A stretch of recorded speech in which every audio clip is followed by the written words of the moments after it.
স্ত্রীর জন্মদিনের কথা ভুলে গিয়ে নিজের খালাতো বোনেরও জন্মদিন এলাহিভাবে পালন করছে নীলার স্বামী অরিত্র। অথচ আজকে যে তার স্ত্রীর জন্মদিন সেটা সে দিব্য ভুলে বসে রয়েছে। নীলার স্বামী নীলার জন্মদিন মনে নেই কাজের চাপে, কিন্তু নিজের খালাতো বোনের জন্মদিন ঠিকই মনে রেখেছে। হায়রে পুরুষ, এরা শুধু নিজের ব্যক্তিগত নারীদের সময় বড্ড বেখেয়ালি থাকে। আজ থেকে 5 বছর আগে পারিবারিকভাবে নীলা আর অরিত্রর বিয়ে হয়েছিল। বিয়ের প্রথম 2-1 বছর অরিত্র তার জন্মদিনের শুভেচ্ছা জানালেও গত 3 বছর আগে একটা বড় কোম্পানিতে চাকরি হওয়া সে দিন দুনিয়া ভুলে কাজেই ডুবে থাকে। না একটু ভুল হলো, শুধু নীলার বেলাতেই অরিত্রর যত ভুল। এই যেমন আজ নীলার জন্মদিন, সে রাত 12টা থেকে অপেক্ষা করছে। এই বুঝি অরিত্র তার কাজ শেষ করে এসে নীলাকে বুকে আগলে নিয়ে জন্মদিনের শুভেচ্ছা জানাবে, বা কাজের ফাঁকি স্টাডি রুম বসেই একটা ছোট টেক্সট করবে, বলবে শুভ জন্মদিন প্রিয়তমা।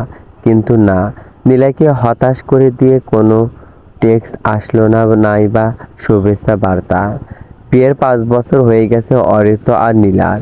5 বছরে নীলা শিখে গেছে সময়ের সাথে সাথে প্রত্যাশা করা ছেড়ে দিতে হয়। প্রত্যাশা যত কম, কষ্টও তত কম। তবু একটা দিন এলেই বুকের ভেতর অদ্ভুত একটা আশা জন্মায়। সেই দিনটা আর তার জন্মদিন। সকালে ঘুম ভাঙতেই ফোনটা হাতে নিল সে। হয়তো অরিত্র মাঝরাতে একটা ছোট্ট মেসেজ দিয়েছে, শুভ জন্মদিন নীলা। না হোয়াটসঅ্যাপে অফিসের গ্রুপ, ফেসবুকে নোটিফিকেশন, 2-1 বান্ধবীর শুভেচ্ছা, সবই আছে। শুধু স্বামীর কাছ থেকে কিছু নেই। নিজেকে বোঝালো হয়তো ভুলে গেছে। অফিসে যাওয়ার আগে মনে পড়বে কাজ করতে করতে অরিত্র কাল স্টাডি রুমে ঘুমিয়ে পড়েছিল। অনেক রাত অবধি কাজ করায় সকালে অরিত্র তাড়াহুড়ো করে তৈরি হচ্ছে। নীলা, আমার নীল টাইটটা কোথায়? আলমারির ডান পাশে। নাস্তা রেডি? হ্যাঁ। খেতে খেতে অফিসের নানা কথা বলল অরিত্র, কিন্তু একবারও জিজ্ঞেস করলো না আজকের দিনটা কেন যেন অন্যরকম। বের হওয়ার সময় শুধু বলল, আজ ফিরতে দেরি হবে, অপেক্ষা করো না, রাতের খাবার খেয়ে নিও। অরিত্র যাওয়ার পর দরজাটা বন্ধ হয়ে গেল। নীলা কিছুক্ষণ স্থির হয়ে দাঁড়িয়ে রইল একা দরজার সামনে। মুখে হাসি টেনে নীলা বলল, ঠিক আছে। কিন্তু সেই ঠিক আছে ভেতর কতটা ভাঙা মন লুকিয়েছিল সেটা কেউ দেখলো না। দুপুরে নীলার মা ফোন করলেন। নীলামা, শুভ জন্মদিন, অনেক দোয়া রইল তোর জন্য, সবসময় ভালো থাকিস। নীলা হেসে বলল, ধন্যবাদ মা। মা জিজ্ঞেস করলেন, জামাই কি উপহার দিল রে জন্মদিন উপলক্ষে? এক মুহূর্তের জন্য গলা ছিঁড়ে কান্না বেরিয়ে আসতে চাইল। তারপরও সে মিথ্যা হাসি দিয়ে বলল, অফিসে গেছে তো, রাতে সারপ্রাইজ দেবে হয়তো। মায়ের সাথে আরো কিছুক্ষণ কথা বলে ফোন কেটে দিয়ে বসে রইল সে। সময় নিয়ে চোখের কোণে জমে থাকা জল মুছে ফেলল। মিথ্যে বলতে আর তার ভালো লাগে না, কিন্তু নিজের অপমানটাও তো সবাইকে দেখানো যায় না। বিকেলে রান্নাঘরে দাঁড়িয়ে নিজের জন্য পায়েস বানান নীলা। ছোটবেলায় মা জন্মদিনে পায়েস করতেন। আজ নিজের জন্মদিনে নিজের জন্য নিজেই পায়েস করছে। চামচে একটু মুখে দিয়ে মনে হলো চিনি ঠিকই আছে, তবু কেন যেন স্বাদ নেই, তবু কেন যেন স্বাদ নেই। রাত 9টার দিকে ফোনে একটা নোটিফিকেশন এলো। ফেসবুক খুলতে চোখ আটকে গেল। অরিত্রর আইডি থেকে একটা পোস্ট করা হয়েছে। পোস্টটায় কয়েকটা ভিডিও ছিল।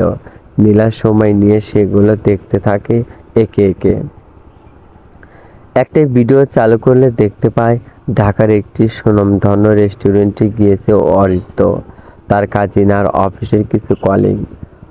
অরিত্র আর তার কলিগ এই একই অফিসে কাজ করে।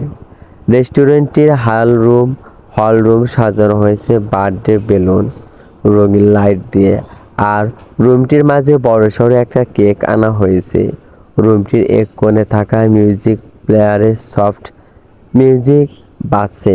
কিছু সময় পর কেকের টেবিলের মাঝখানে এসে দাঁড়ায় অরিত্র আর তার খালাতো বোন ইতিশা, যার জন্মদিনকে কেন্দ্র করে এই আয়োজন। ভিডিওটাও শেষ হয়ে গেল, সে স্ক্রল করলো, সামনে একটা পিক আসে। তার ক্যাপশনে লেখা, আমাদের প্রিয় ঈশিতার জন্মদিন, অনেক ভালোবাসা। অন্য আরেকটি ভিডিওতে দেখা যায় অরিত্র নিজেই কেক কাটছে, ইতিশার হাতে হাত রেখে হাসি মুখে উইশ করছে। নীলার হাত কেঁপে উঠল, ফোনটা প্রায় পড়ে যাচ্ছিল। বছরে একেবারেই তো আসে, তাহলে তার জন্মদিন সেটাও তো বছরে একেবারেই আসে। বার্থডেতে পার্টি শেষ করে রাতে প্রায় 11:30 অরিত্র ফিরল, মুখে ক্লান্তির বদলে আনন্দের ছাপ। ঘরে ঢুকে সোফায় বসে পায়ের মুজো খুলতে খুলতে বলল, জানো আজ খুব মজা হলো জন্মদিনে। নীলা যদিও জানে, তাও শান্ত গলায় জিজ্ঞেস করলো, কার জন্মদিন ছিল? ওহ, তোমাকে তো বলাই হয়নি, আজ ঈশিতার জন্মদিন ছিল। পোস্ট করেছিলাম, দেখিনি। হোম দেখলাম, অনেক আয়োজন করা হয়েছিল। তা আয়োজনটা বুঝি তোমার পক্ষ থেকে ছিল? হোম, ও তো ছোট থেকে খুব আদরে, আমাদের সবার একটু না করলেও হয়। নীলা কিছুক্ষণ চুপ করে রইল, তারপর ধীরে ধীরে, আজ আর কোনো বিশেষ দিন ছিল না। পরিত ভ্রু কুঁচকে ভাবল, না তো, নিশ্চিন্ত।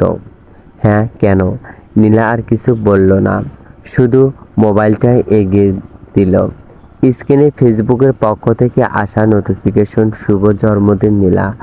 অরিত্রর মুখে হাসিটাই মিলে গেল। ওহ, আমি আসলে ব্যাখ্যা করার মতো কথা খুঁজে পেল না অরিত্র। কয়েক সেকেন্ড নীরব থাকার পর বলল, সরি, সত্যি মনে ছিল না। মাত্র 3টা শব্দ নিয়ে নিজের ভুলের ব্যাখ্যা দিল সে। তবে সত্যি মনে ছিল না, এই 3টে শব্দ যেন নীলার 5 বছরের সমস্ত অপেক্ষাকে মুছে দিল নিমিষেই। নীলা মৃদু হেসে বলল, সমস্যা নেই। অরিত্র সবস্থি নিঃশ্বাস ফেলল, ভাবল ব্যাপারটা এতেই শেষ। কিন্তু তার মনের মধ্যে একটা খসখসানি রয়ে গেল। তার অবচেতন মনে হয়তো তাকে জানাচ্ছে, কিছু মানুষ চিৎকার করে সম্পর্ক ভাঙে না, নীরবে নিজের ভেতর থেকে প্রত্যাশা সরিয়ে নেয়। আর সেদিন থেকে সম্পর্কটা শুধু দায়িত্ব হয়ে যায়। নীলা জানালা পাশে দাঁড়িয়ে আকাশের দিকে তাকালো, মনে মনে বলল, আজ থেকে আমি কাউকে আমাকে মূল্য দিতে বাধ্য করব না। যে দিতে জানে সে নিজেই দেবে, আর যে জানে না তার জন্য নিজের সম্মান হারাবো না। তার চোখে জল ছিল, কিন্তু সেই জল আড়ালে জন্ম নিচ্ছিল এক নতুন নীলা, যে তার নিজের মূল্য অন্যের স্মৃতির ওপর নির্ভর করে মাপবে না।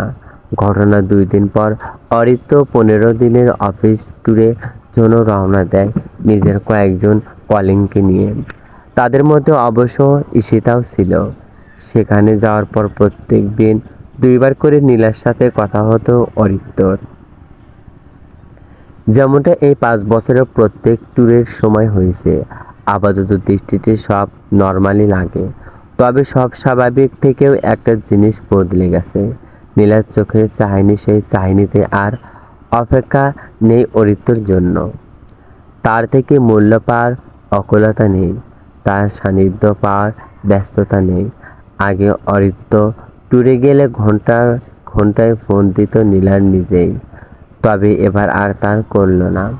এখন সে নিজের পায়ের ভিতর শক্ত করার ভাবনায় মগ্ন থাকে দিনের বেশিরভাগ সময়।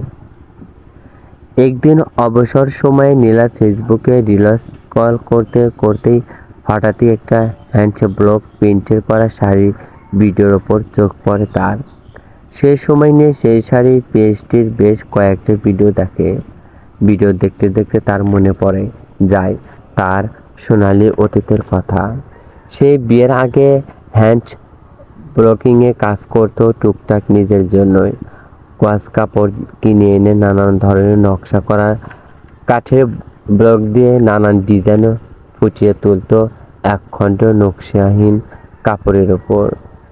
এমনকি নিজের ড্রেস ডিজাইন করতো সে নিজেই। সেসব ড্রেস পরে কোনো অনুষ্ঠানে গেলে আশেপাশে সকলে বেশ ভালোই নজর কাড়াতো তার ডিজাইন করা ড্রেসগুলোর। আত্মীয় স্বজনের মধ্যে আগে টুকটাক সে নিজেই ব্লকিং করে ড্রেস সেল করত, কিন্তু বিয়ের পর শুধু পড়ালেখার সুযোগটুকুই দিয়েছিল অরিত্রের পরিবার থেকে। এর বাইরে আর কিছু করার অবকাশ বা অনুমতি ছিল না তার। নীলা ঠিক করেছে নিজের পায়ের ভীতু শক্ত করবে সে। অনেকদিন না করার কারণে ব্লগিংয়ের অনেক কিছু বিষয় ভুলে গিয়েছে। এরই জন্য শুরুতেই একটা অনলাইন কোর্সে ভর্তি হয়ে যায়। তার এমন আমূল পরিবর্তন ঘটে এই 15 দিনের মাঝেই। বাড়ি ফিরে অরিত্র নীলার নতুন কেনা বই আর ব্লকের জিনিস দেখে অবাক জিজ্ঞেস করে, এসব কখন থেকে শুরু করলে? নীলা শান্তভাবে বলল, যেদিন বুঝেছি নিজের পুরো পৃথিবী একজন মানুষকে বানিয়ে ফেলাটা ভুল। কথাটা শুনে অরিত্রর বুকের ভেতরটা কেমন যেন মোচড় দিয়ে ওঠে। তবে সে নিজের এই খারাপ লাগাটাকে পাত্তা দেয় না। উপরন্ত খানিক জাজ দেখিয়ে বলে, সংসার সামলে এসব করাটা কি খুব জরুরি? আমি তো তোমাকে হাত খরচের জন্য টাকা দেই। শুধু টাকা দিয়ে কাঙ্ক্ষিত বস্তু কেনা গেলেও সুখ সম্মান গুরুত্বর এই অমূল্য বস্তুগুলো কেনা যায় না। এই কথাটা আমি দেরিতে হলেও উপলব্ধি করতে পেরেছি। নীলা একদম শান্তভাবে কোনোরূপ ব্যঙ্গ বিদ্রূপ ছাড়াই বলে। কিন্তু তার এই শান্ত জবাবই অরিত্রর অহংকারী পৌরুষবোধের মূলে আঘাত করে। নীলা আবারও বলে, আর তুমি সংসার সামলানোর কথা বললে। সংসার যেহেতু আমি সামলাই, তাহলে সংসার সামলে এরপর কি করব সেই ভাবনা আমাকে ভাবতে দাও। নীলা পরাপর শান্ত জবাবগুলোর প্রতি উত্তরে অরিত্র আর কিছু বলার সুযোগ পায় না। কে বা বলবে? নীলা তো ভুল কিছু বলছে না। সেদিনের পর অরিত্র খেয়াল করে তার আর নীলার সম্পর্কে আমূল পরিবর্তন এসেছে। নীলা এখন নিজেকে সর্বোচ্চ মূল্য দেওয়ার চেষ্টা করে। আগে অরিত্র অফিস থেকে ফিরলে নীলা হাসি মুখে দরজা খুলে দিত। এখনও খুলে দেয় দরজা ঠিকই, কিন্তু হাসি মাখা সেই মুখটা নিয়ে নয়। দরজা খুলে তাড়াহুড়ো করে চলে যায় নিজের কাজে। আগে অরিত্র প্রতিটা পছন্দ অপছন্দ নিয়েই নীলার ব্যস্ততা ছিল। এখন সে নিজের জন্য বেশ কিছু বই কিনছে। অবসরের সময়টুকু অরিত্রের জন্য নতুন কোনো রান্নাটাই না করে নিজেকে দেওয়ার জন্য নীলা শ্বশুর শাশুড়ি গ্রামে বাড়িতে থাকেন। ঢাকায় তার এক দেবর আর 2 ননদের শ্বশুর বাড়ি রয়েছে। তার আরেক ননদ দেশেই একটা ন্যাশনাল ভার্সিটির আন্ডারে ভর্তি হয়েছে। সংসার বলতে রোজ সকালে উঠে নাস্তা বানানো, অরিত্রে সব কিছু তৈরি করে সামনে এগিয়ে দেওয়া, দুপুরে খাবার তৈরি করে দেওয়া, সন্ধ্যায় অরিত্র বাসায় আসলে তাকে নাস্তা দেওয়া। এছাড়া তেমন কোনো কাজ নেই বলতে গেলে নীলার। ঘর মোছাও কাপড় ধোয়ার জন্য একজন ছোটা কাজের লোক রাখা আছে। তাই বলা যায় একটা বিবস্তর অবসরের সময় পায় নীলা। সে তার এই অবসরের সময়গুলোতে নতুন নতুন হ্যান্ড ব্লকিংয়ের কাজ করে। এখন অনলাইন কোর্সে ভর্তি হওয়ার 1.5 মাসের মাথায় নীলা একটা পেজও খুলেছে। সেখানে টুকটাক ভিডিও ছাড়ে দিনে। রেগুলার ভিডিও দেওয়ার কারণে পেজটার ফলোয়ার হাঁটি পা করে বাড়তে থাকে। সবচাইতে আনন্দের কথা হলো, পেজ খোলার 10ম দিনে নীলা 3টে ব্লকিং করা শাড়ির অর্ডার পায়। নীলা খুশিতে আত্মহারা হয়ে যায় নিজের এহেন সফলতা। সে খুব মনোযোগ দিয়ে কাজগুলো সম্পন্ন করে কাস্টমারকে দেয়।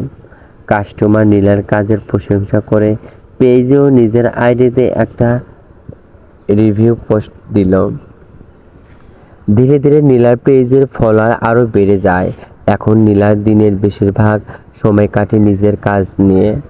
আগে সন্ধ্যায় অরিত্র আসার পর নীলা প্রায়শ তার সাথে চা খেতে খেতে গল্প করা আবদার করত। তখন অরিত্র তাকে বিভিন্ন বাহানা দিয়ে এড়িয়ে যেত, কিন্তু এখন অরিত্র তার সাথে গল্প করার বাহানা খুঁজে। তবে নীলা তার কাজের জন্য কখনো সে আবদার পূরণ করে উঠতে পারে না। নীলার এই পরিবর্তন অরিত্রকে ধীরে ধীরে ভাবাতে শুরু করে। ছুটির দিনগুলোতে তার সেই ভাবনা লাগামহীন হয়ে পড়ে। নীলা বর্তমানে প্রতিদিনই অত্যন্ত একটা হলেও কাজ পাচ্ছে। নিজের জন্য কিছু করতে পেরে নীলা খুশির চোখে পড়ার মতো অবস্থা। সে রান্নাবান্না, ঘর গোছগাছ শেষ করে দিনের বেশিরভাগ সময় নিজে কাজ নিয়ে বসে থাকে। আগে অরিত্র ছুটির দিন এগুলো 11টা অবধি ঘুমিয়ে কাটাতো। তারপর দুপুরে খেতে খেতে টিভি দেখতো। খাওয়া শেষ করে আবার হয়তো ঘুমাতো, না হয় ফোন চাপতো অথবা অফিসের কাজ নিয়ে বসে থাকতো। সপ্তাহের 5টা দিন নীলা সম্পূর্ণ একা ফ্ল্যাটে কাটাতো। আর চাতক পাখির ন্যায় অপেক্ষা করতে হবে অরিত্রের ছুটির দিন আসবে। আর সে সপ্তাহ জুড়ে জমিয়ে রাখা কথাগুলো তার কাছে উগরে দেবে। কিন্তু তা খুবই কম সময় হতো। আর আজ সময় যেন খেলা উল্টে দিয়েছে। আজ অরিত্র অপেক্ষা করছে নীলার সাথে গল্প করার জন্য। বিগত 5 বছর ধরে যেমনভাবে নীলার অ্যাটেনশন পেয়ে এসেছে, আজও তেমন পেতে চাইছে। নীলার জীবন যেন তাকে কেন্দ্র করে কাটে সেটা চাইছে, কিন্তু তার কিছুই হচ্ছে না। দুপুরের খাবার খাওয়ার সময় নীলা এক প্রকার তাড়াহুড়ো করে খেয়ে চলে গিয়েছে তাদের বাসার অবশিষ্ট খালি রুমটিতে তার শ্বশুর শাশুড়ি, ননদ, দেবর বা কোনো গেস্ট আসলে থাকে। নীলা এমনিতে তার কথাগুলো নিজের বিশাল বেডরুমের একপাশে করলেও অরিত্র বাসায় থাকলেও সে গেস্ট রুমটাতে কাজ করে, যাতে অরিত্র বিরক্ত না হয় তার কাজের কারণে। তবে অরিত্র খাওয়া শেষ করে একটু পরপরই রুমটার সামনে যাচ্ছে আর উকিঝুঁকি মারছে। চলবে। যদি গল্পটি ভালো লাগে অবশ্যই কমেন্টে জানিয়ে দেবেন। আপনাদের কমেন্টটি পেয়ে গেলে পরবর্তী পার্ট 2 আপলোড করার চেষ্টা করব। প্লিজ চ্যানেলটি সাবস্ক্রাইব করবেন, ভিডিওটি শেয়ার করবেন। ধন্যবাদ। Please subscribe to my channel.